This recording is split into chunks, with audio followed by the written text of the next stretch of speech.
Bismillahirrahmanirrahim. Assalamualaikum warahmatullahi wabarakatuh. Alhamdulillah wa syukurillah wa la hawla wa la quwata illa billahil aliyil azim. Allahumma salli ala Muhammadin wa ala ali Muhammad. Allahumma rizuknal ikhlas, Allahumma rizuknal istiqamah, Allahumma rizuknal husnul khatimah wal maut fi sabilillah. Alhamdulillah ibu yang berbahagia, kita bisa berjumpa kembali di hari Kamis, insya Allah hari diangkatnya amal-amal kita. Semoga di hari ini kita juga taklim dan dengan itu Allah meridhoi kita. Setiap hari Kamis kita beramal solih dan insya Allah kita buka majlis kita dengan sama-sama baca basmalah. Bismillahirrahmanirrahim. Kita baca dulu, hari ini kita akan bahas surah Al-Kafirun ya. A'udzu billahi minasy syaithanir rajim. Bismillahirrahmanirrahim. Qul ya ayyuhal kafirun la a'budu ma ta'budun wa la antum 'abiduna ma a'bud wala ana 'abidum ma 'abadtum wala antum 'abiduna ma a'bud lakum dinukum waliyadin. Sadaqallahul azim. Alhamdulillah ibu sekalian, Masya Allah, kalau kemarin kita sudah bahas surah An-Nasr, hari ini surah Al-Kafirun. Jadi ibu sekalian, dalam Al-Quran Allah berfirman, mungkin kita sudah hafal semua Al-Fatihah ya bu ya. Ada beberapa golongan yang kita minta dihindarkan ya. Ghairil maghdubi alaihim waladdallin ya. Bukan orang yang engkau murkai dan juga bukan orang-orang yang engkau sesatkan. Jadi dalam Al-Quran itu ada 3 golongan yang jelas ya, yang Allah sebutkan fi jahannama jami'a ya. 3 golongan itu adalah orang-orang yang beriman. Makanya dalam Al-Quran ada surah Al-Mu'minun ya. Surahnya ada orang Al-Mu'minun. Kedua ada golongan Al-Kafirun, orang-orang kafir. Ini surahnya Al-Kafirun.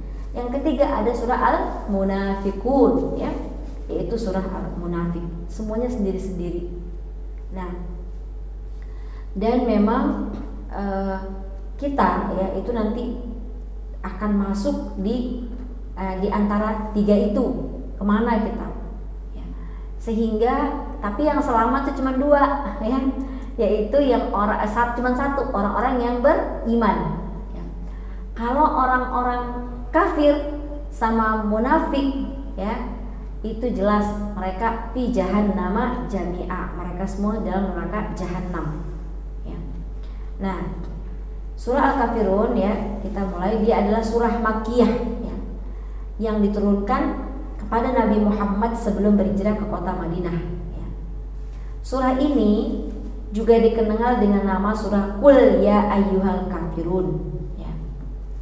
Nah, jadi kalau kita lihat ya, surah ini juga disebut ya sebagai surah Al-Baro'ah ya, surah yang berlepas diri ya dari kesyirikan ya, dari segala amalan ya.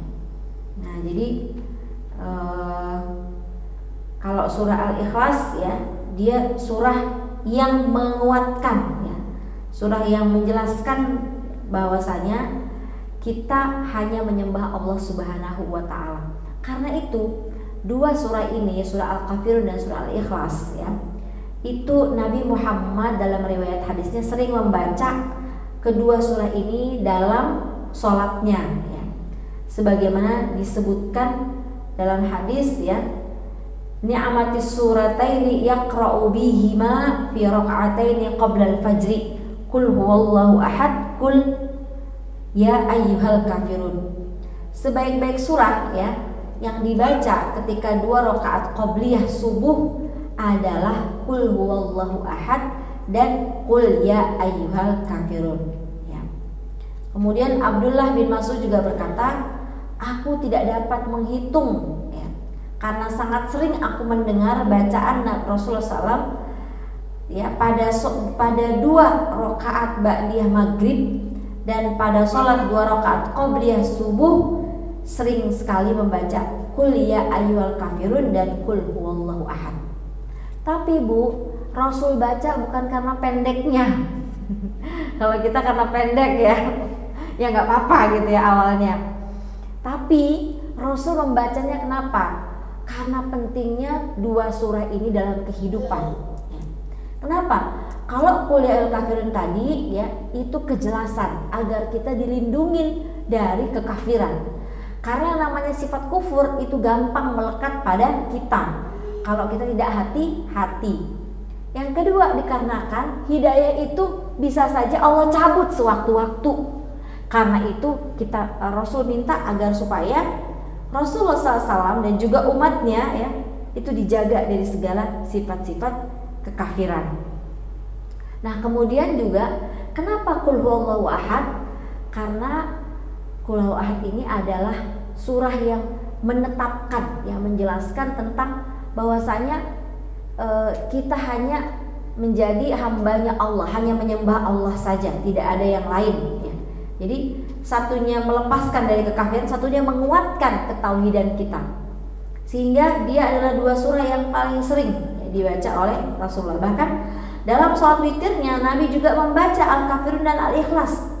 Dari Abu Aziz bin Jurais, beliau berkata, aku menanyakan pada Aisyah, surah apa yang sering dibaca oleh Rasulullah ya SAW setelah membaca Al-Fatihah ketika sholat witir. Maka Aisyah menjawab ya, Nabi SAW membaca pada rakaat pertama Sabbihisma rabbikal a'la, pada rakaat kedua qul ya ayyuhal kafirun, dan pada rakaat ketiga ya qul huwallahu ahad ya, surah Al-Ikhlas dan Mu'awwizatain ya. Ya. Kemudian juga di antara sunnah ya yang mulai ditinggalkan ya dalam hadis Ahmad ya, yaitu Rasul membaca Al-Kafirun sebelum tidur ya. Jadi bukan hanya Mu'awwizatain atau Al-Ikhlas ya. Dan ini adalah sunnah yang sering ditinggalkan oleh manusia. Nabi bersabda, Iqra inda manamika ya, bacalah pada saat kamu mau tidur qul ya ayyuhal kafirun dan qul huwallahu ahad ya. Nah, seperti itu. Fa innaha bara'atun minasyirki, karena dia adalah pelepasan dari syirik ya. Kenapa Bu? Karena dalam Al-Qur'an itu ada apa? Fayumsikul ladzi qadha ya wa yursilul ukhra ila ajalin musamma ya. Saya bukakan ayatnya. Jadi saya lihatkan ayatnya Bu ya. Wa yumsikul ladzi qadha wa yumsikul ladzi. Jadi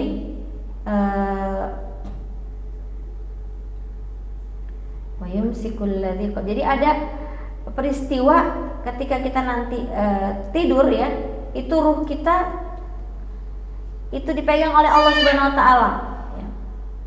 Jadi dalam surah Az-Zumar ya Bu, ayat ke-42 ya. Kalau bawa Al-Qur'an bisa dilihat Al-Qur'annya ya. Jadi Allahu yatawaffal anfusa hina mautiha ya. Jadi Allah itu mewafatkan ya nafsu atau ruh-ruh kalian ketika mautiha. Nah, jadi Masya Allah, tidur kita tuh Allah sebut dengan maut, bukan manamiha ya. Wallati lam tamut fi manamiha ya. Wallati lam tamut, dan yang tidak mati ya, pada tidurnya, fayumsikul lati qada 'alaihal maut wa yursilul ukhra ila ajalin musamma inna fi dzalika laayatil liqaumi yatafakkarun ya. Jadi di antara ya di antara yang harus ditafakuri ya, bacakan artinya Bu, coba Bu, dibacakan artinya Bu. Allah memegang nyawa seseorang pada saat kematiannya dan nyawa seseorang yang belum mati ketika dia tidur. Maka dia tahan nyawa orang yang telah dia tetapkan kematiannya dan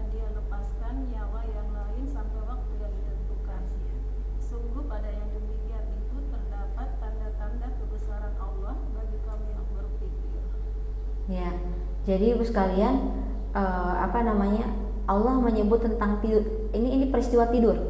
Surah Az-Zumar ini Allah gambarkan tentang peristiwa tidur kita. Bahwa pada saat tidur itu adalah saat kayak setiap hari itu Bu, percobaan kematian. Ya, percobaan kematian kita. Ya, makanya Allah juga bilang, ya, wallati lam tamut fi manamiha, yang enggak mati pada saat tidurnya itu. Jadi pada saat kita tidur yang megang ruh kita tuh adalah Allah. Ada yang Allah nggak balikin Bu, ada yang dikembalikan sama Allah. Nah, dan kita sudah menemukan banyak Bu fenomena yang lagi tidur meninggal dunia. Makanya tadi ternyata di antara anjuran Rasulullah adalah saat kita sebelum tidur membaca surah Al-Kafirun. Kenapa Ibu? Tujuannya adalah kata Rasul tadi, sesungguhnya itu adalah cara untuk pelepasan dari syirik. Karena insya Allah kita akan masuk ke dalam surga kalau tidak ada meninggal dalam keadaan tidak menyekutukan Allah. Ya, jadi penting kita baca surah Al-Kafirun, dan mungkin harus diajarkan ke anak-anak kita. Ya, kalau misalnya anak yang udah besar-besar ya dijapri aja gitu ya. Nah, seperti itu.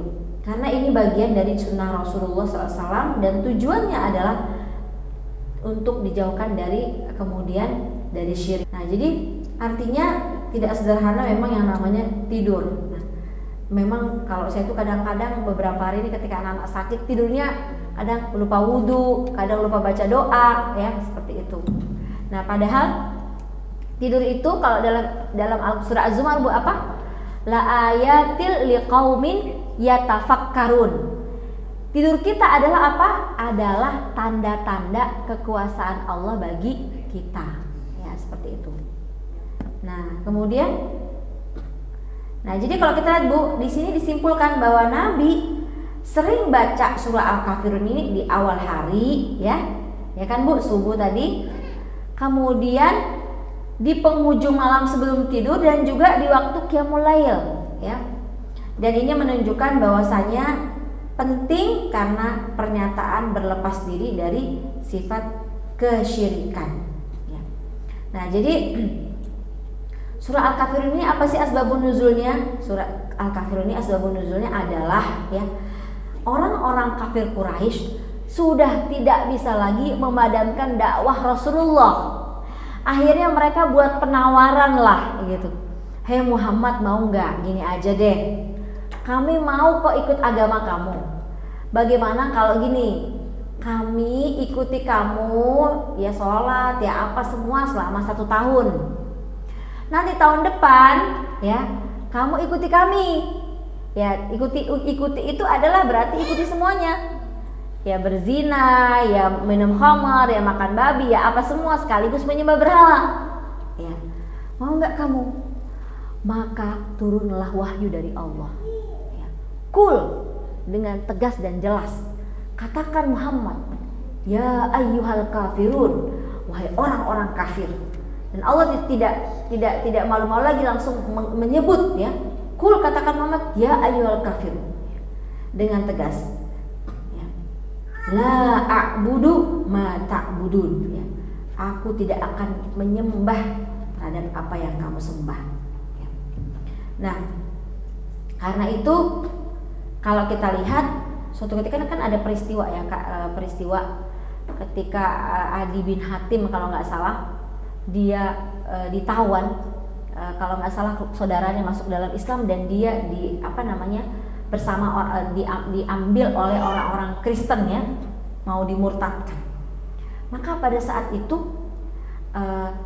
Adi bin Hatim berkata kepada Rasul, ya Rasul, sesungguhnya orang-orang para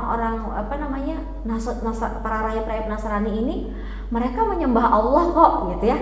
Mereka menyembah Allah juga, gitu ya.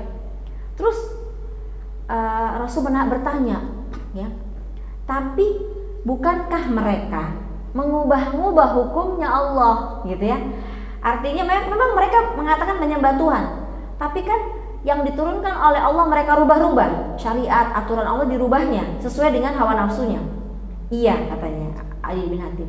Nah, di sini Rasul menjelaskan bahwa ibadah dalam Islam itu bukan sekedar menyembah, ya. Yang disebut dengan ibadah dalam Islam itu adalah luas, yaitu apa? Mengikuti dan tunduk kepada semua aturan Allah.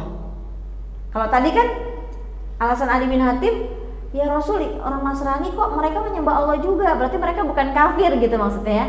Nah, tapi Rasul bertanya, tapi bukankah mereka mengubah-ubah hukum Allah sesuai dengan maunya mereka? Iya, gitu. Kalau mereka anggap ini ringan, dirubah lagi sesuai kemauan para rahib-rahib itu, dirubah-rubah. Nah, disitulah letak kekafirannya. Jadi di sini Rasul menjelaskan tentang luasnya makna ibadah dan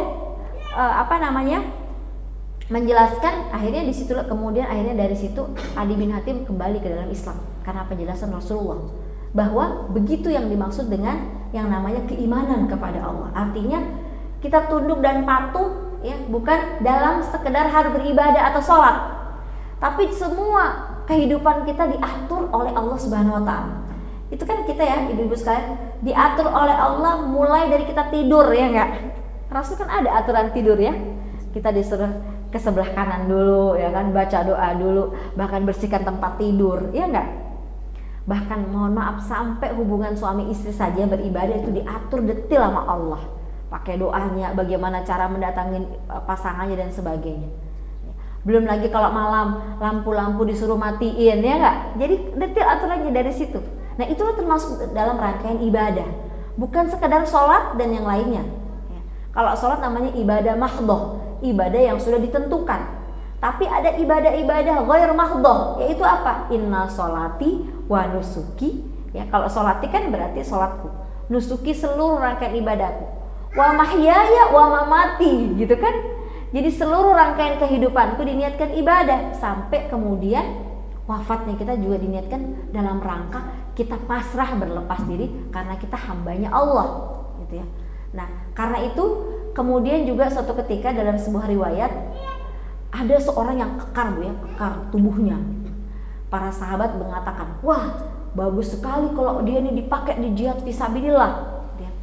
Maka Rasul bersabda, jika dia keluar mencari rezeki, ya, dalam rangka untuk memenuhi hajat tanggungan keluarganya, maka dia fisabilillah. Nah, barang siapa yang bekerja keluar, ya, dalam rangka dia untuk memenuhi kebutuhan kedua orang tuanya yang sudah tua, maka dia fisabilillah. Maksudnya apa? Maksudnya pekerjaan-pekerjaan itu juga bagian fisabilillah, gitu. Nah, jadi kita harus memahami terkait dengan ibadah, ya. Dan memang kalau dalam Al-Quran Allah menyebutkan dalam surah Al-Jum'ah, ya ibu sekalian ya. Sebelum kita bahas tentang kita penting memaknai ibadah ini. Allah berfirman dalam surah Al-Jum'ah, kalau kita bisa lihat itu terkait ayat terakhir ya. Ya ayyuhalladzina amanu, ya. Idza nudiya lis-sholati min yaumil jum'ah fas'au ila dzikrillah wa dzarul bai'. Dzalikum khairul lakum in kuntum ta'lamun. Ayat 9 ya Bu, halaman 554 ya. Wahai orang-orang yang beriman, jika dipanggil untuk mau sholat Jumat, maka segeralah berzikir kepada Allah dan tinggalkanlah jual beli. Itu lebih baik bagimu jika kamu mengetahui. Nah, ini yang menarik. Fa idza qudiyatis shalah, dan jika sudah selesai ditunaikan sholat, fantashiru fil ardi. Nah, jadi fa'idha qudiyatis shalah ini adalah yang dimaksud dengan ibadah mahdhah, ibadah yang ditentukan aturan-aturannya oleh Allah. Kalau fantashiru ini maknanya ibadah ghairu mahdhah. Allah berfirman, kita nggak boleh kalau sudah selesai hubungan dengan Allah, maka jadikanlah energi hubungan dengan Allah itu untuk fantashiru, segera bermanfaat. Fantashiru di mana? Fil ardi, ya. Jadi bertebaranlah di muka bumi dan wabtagu min fadlillah, dan carilah sebanyak-banyaknya karunia Allah. Karunia Allah beda-beda Bu. Kalau saya karunia Allahnya diberi anak yang banyak, disuruh memberi karunia kepada banyak anak gitu ya. Mungkin kalau ibu-ibu karunianya merawat cucu atau merawat suami, ya, atau merawat mertua, atau ya merawat teman-teman misalnya ya, menjaga keimanan teman-teman, berinteraksi dengan teman-teman yang banyak ya, atau dengan keluarga. Itu semua bagian daripada ibadah. Nah, cuman di sini yang menarik Bu ya, kalau tadi faidah qudiyas shalah nggak ada kalimat fadhkurullah, tapi di sini Allah berfirman wadhkurullaha katsira. Nah, dalam melaksanakan ibadah ghairu mahdhah yang tadi saya bilang, kayak saya cuci piring, bersih-bersih rumah, kalau ibu mungkin ngepel rumah, ya masak dan sebagainya, maka di situ Allah ingatkan untuk pekerjaan yang ghairu mahdhah, yang tidak kelihatan kamu pakai mukena, maka ingat-ingat fadhkurullaha katsira. Banyak-banyak ingat Allah. Karena kalau enggak, gampang setannya masuk. Memang aku di berapa sudah ikut kursus masak, makanya makananku enak gitu ya. Padahal yang bantu kita buat bisa mencicipi makanan itu dan masih ada rasa ya, itu hanya Allah. Ya. Jadi ini makanya di sini saya juga ketika tadabbur ayat ini agak ngeri-ngeri juga ya, karena apa? Wadhkurullah. Kita dalam ibadah, jadi gini, kita kadang-kadang kalau sudah sholat ingat Allah, tapi kalau sudah di luar sholat kita lupa. Makanya Allah mengingatkan wadhkurullaha katsira. Banyak-banyak ingat Allah. Apalagi nanti kita berinteraksi dengan banyak orang, ya, dengan banyak kepala, dengan banyak hati, ya Bu ya. Belum lagi dengan banyak kondisi orang-orang di WA atau di Facebook atau di Instagram, ya. Itu bagian daripada ibadah-ibadah kita kalau kita niatkan karena Allah Subhanahu wa taala. Jadi wadhkurullaha katsira la'allakum tuflihun, agar kamu beruntung. Nah, ini pesan Allah untuk ketika kita beribadah ghairu mahdhah. Yang kita aja kadang-kadang ibadah mahdhah masih ingat dunia, ya. Salat aja kan masih ingat yang lain-lain, ya. Kayak saya, ya Allah, karena lagi sibuk, ya Allah ini belum kasih minum obat lagi anakku yang ini, pasti lupa tadi zinknya gitu ya. Itu bisa begitu Bu. Ya Allah, sampai ini juga mau cari akhirat masih ingat dunia saja gitu ya. Seperti itu. Nah, memang kita butuh selalu ya minta bantuan sama Allah agar supaya ya kita dibantu terutama menyempurnakan ibadah-ibadah kita ya. Karena di sini tadi akhirnya Rasulullah SAW tidak ya menyepakati ya keinginan dari orang-orang kafir Quraisy tadi yang ingin ya bahwasanya sekali seperti ini, sekali seperti itu. Nah, kalau kita dalam istilah kita apa Bu? Udahlah, jadilah muslim yang toleran gitu. Sekali-sekali kamu ke gereja nggak apa-apa kali gitu kan. Nah, seperti itu. Jadi kalau yang nggak mau seperti itu kita dianggap apa? Islam radikal gitu kan. Padahal ini adalah sudah diajarkan oleh Allah Subhanahu wa taala untuk jelas-jelas ya. Karena bingung Bu, bagaimana? Karena ini masalahnya ibadah, penghambaan kepada Allah. Dan memang bukan hal yang kecil ya. Nah, di sini kita lihat bagaimana usaha Bu yang dilakukan oleh orang-orang kafir kepada Rasulullah untuk menghentikan ya dakwah tauhid. Bahkan mereka rela Bu, pura-pura bertauhid, pura-pura sholat ya. Untuk apa? Demi orang muslim itu atau Rasulullah ikut agama mereka. Nah, kalau hari ini kan banyak ya para penginjil rela mereka berpura-pura menjadi muslim atau rela mereka mempelajari Al-Quran untuk merusak umat Islam ya. Nah, karena itu andai saja Nabi menyembah Tuhan-Tuhan mereka walaupun sekejap mata ya, niscaya Nabi telah terjerumus ke dalam kesyirikan sehingga rusaklah tauhidnya. Allah yang maha tahu Bu, jadi Allah yang buat aturan. Allah tahu selemah apa kita. Orang kayak gini aja kita nggak ikut menyembah mereka masih lemah, gitu kan Bu ya? Ya, sholat susah husu ya kan? Mau ibadah berat, kayak apa kalau setahun ikut di acara mereka? Nyaman juga nyanyi-nyanyi aja gitu ya sholatnya gitu kan? Sekali-sekali berdandan gitu kan, enak juga gitu kan? Nah, jadi berat ya. Ini padahal untuk Rasulullah SAW ya. Nah, jadi untuk masalah ini tidak ada tawar menawar. Makanya juga untuk suatu ketika juga pernah Bu dalam sebuah peperangan, kalau nggak salah perang Tabuk atau iya perang Tabuk kalau nggak salah, itu para sahabat Nabi yang baru masuk Islam ya, itu minta melihat orang-orang kafir itu dia menggantungkan senjata-senjatanya di sebuah pohon, dan pohon itu dikenal Zunuwas kalau nggak salah. Pohon yang kayak ada berkahnya gitu Bu, yang bisa bikin menang.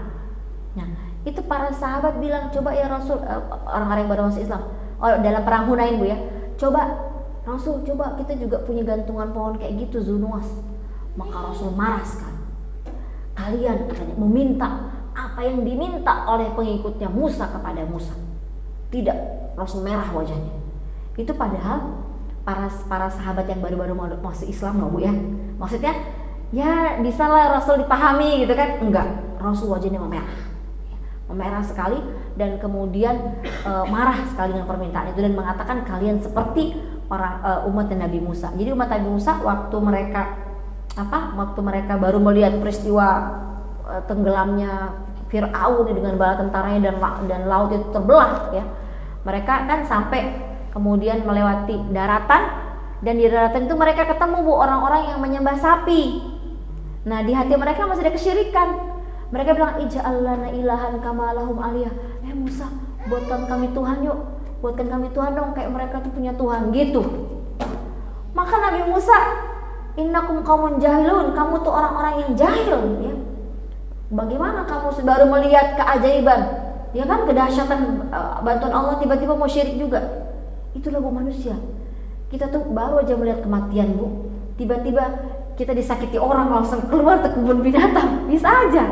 Jadi maksudnya iman kita tuh lemah. Makanya Rasul mengingatkan kita ya, bahwasanya peristiwa-peristiwa dahsyat atau apa-apa itu kadang-kadang tidak bermakna dalam diri kita. Kenapa?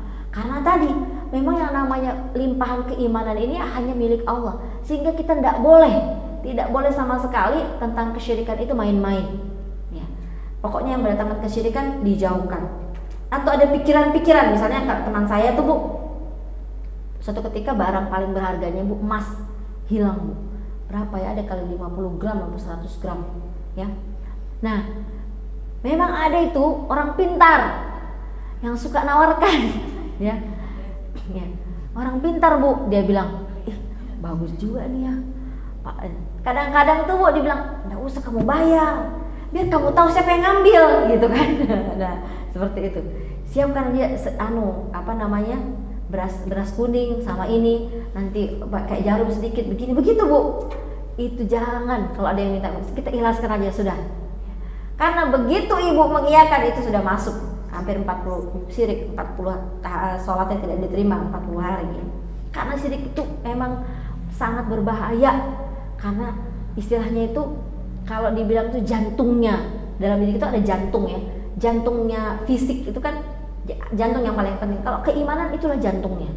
Kalau itu sudah hilang, aduh bahaya sekali.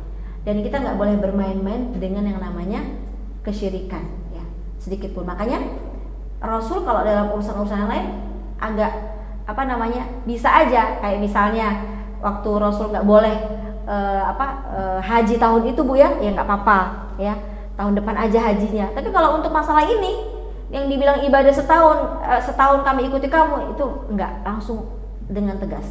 Qul ya ayyuhal kafirun, katakan wahai Muhammad, hai orang-orang kafir, la a'budu, aku tidak akan menyembah ya, ma ta'budun, apa yang kalian sembah ya. Selamanya aku enggak akan pernah menyembah apa yang kalian selalu sembah. Wala antum, dan kalian bukanlah abiduna, penyembah Tuhan yang aku sembah. Ma'abud artinya apa? Kalaupun kamu mau nyembah Tuhanku seperti kamu inginkan ya, itu nggak akan pernah tercapai ya.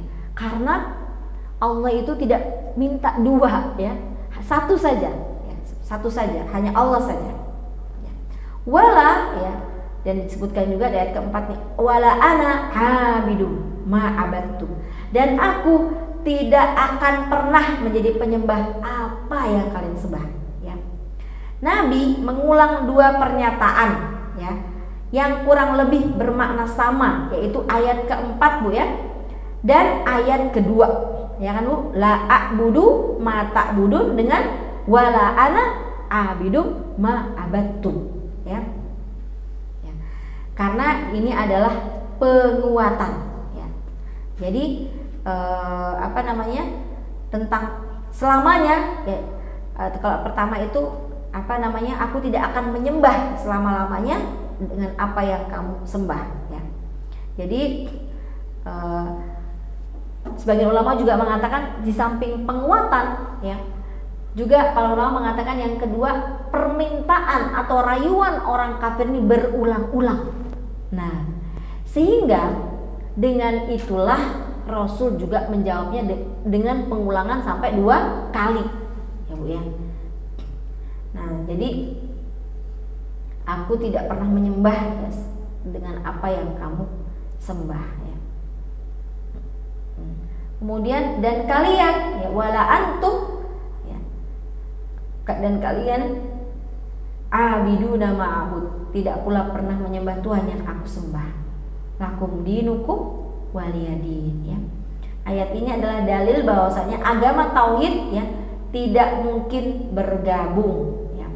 Mau seperti apapun nggak mungkin bergabung ya. Nah, sehingga agama yang diridhoi Allah hanyalah agama Islam. Inna dina indallahil Islam ya. Dalam surah Al-Imran Allah juga berfirman dalam surah Al-Imran ayat 85 ya, wa may yabtaghi ghairal islami dinan fala yuqbala minhu wa huwa fil akhirati minal khasirin. Barang siapa yang mencari agama selain agama Islam, maka sekali-kali tidaklah akan diterima agama itu daripadanya, dan dia di akhirat termasuk orang-orang yang merugi ya. Jadi di sini apa namanya kita menjelaskan ya bahwasanya tentang pentingnya ketegasan ya dalam hal akidah. Dalam hal akidah kita nggak boleh main-main, sehingga mudah-mudahan ayat ini kita amalkan senantiasa, dan kita insya Allah sudah memahami maknanya sehingga nanti bisa dibawa dalam sholat-sholat kita dan kita praktekkan ya. Kalau kemarin terkait surah An-Nasr ya, bagaimana Rasul memperbanyak bertasbih dan mengiringi dengan istighfar. Nah, kalau ini ternyata kita juga harus banyak-banyak mengulang surah ini dengan keyakinan, bukan karena sekali lagi pendeknya saja, tapi rasa ketergantungan kita kepada Allah, bahwa banyak jejak-jejak kekafiran yang akan bisa ya mendatangi kita dengan cara-cara yang mungkin tidak kita sangka-sangka. Karena sebenarnya kalau dalam Al-Quran itu Allah berfirman-Nya yu'jibu zurra'u liyaghidha bihimul kuffar ya. Jadi kalau kafir itu Allah sebut seperti orang yang petani ya, seorang petani yang menanam bibit. Jadi al-kafir itu kan, kafir itu kata-kata kafir, makanya ada kata-kata cover itu Bu dari kafir, dari bahasa Arab sebenarnya ada cover ya, cover buku itu dari kata-kata kafir sebenarnya. Jadi kafir dalam sisi bahasa itu artinya seperti seorang petani yang dia mengambil dulu tanah, memasukkan biji, menutupinya. Nah itu. Jadi kalau orang kafir itu dia menutupi kebenaran yang datang dari Allah, atau menutupi kebenaran. Kemudian kalau istilah kalian nggak boleh kufur nikmat, ia menutupi nikmat yang sudah diberikan oleh Allah. Jadi kafir juga banyak tingkatan-tingkatannya, mungkin kapan-kapan kita bahas Ibu sekalian. Tapi secara bahasa kafir itulah maknanya. Kalau di bahasa sekarang cover ya, sebenarnya dari kata kafar, karena yang banyak bahasa serapan ya. Bahasa Arab tuh banyak diambil ke bahasa-bahasa Inggris ya, dan bahasa-bahasa yang lain.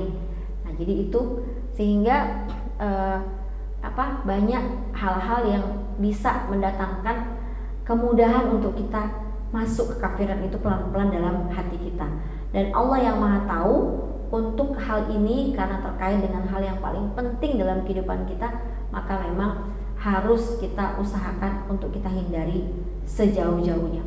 Dan caranya memang tidak ada lain, kita mengikuti cara-cara Rasulullah tadi ya, memperbanyak membaca dalam sholat ya, kemudian juga ketika sebelum tidur dengan niat supaya kita minta pertolongan sama Allah ya.